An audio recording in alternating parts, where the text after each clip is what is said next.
श्री स्वामी समर्थ. 15 जूनला सोमवती अमावस्या आहे आणि याच दिवशी अधिक महिन्याचा शेवट अर्थात समाप्ती होणार आहे.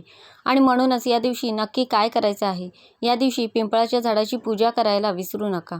का बरं पिंपळाच्या झाडाची पूजा करायला सांगितलं गेलं आहे?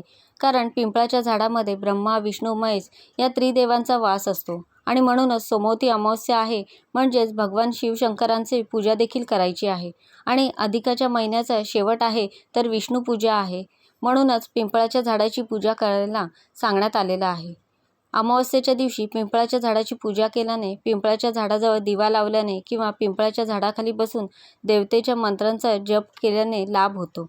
आता याबद्दल तुमच्या मनात शंका असेल किंवा अधिक महिन्याची सांगता 15 तारखेला आहे, तर जे आपले व्रतवैकल्य आहेत तर त्याची सगळ्यांची सांगता उद्यापन कसं करायचं, तर याची सविस्तर माहिती जाणून घेण्यासाठी खाली लिंक आहे, त्यावर क्लिक करा. स्वामी माझे गुरु या चॅनलवर संपूर्ण माहितीचा व्हिडिओ तुम्हाला बघायला मिळेल.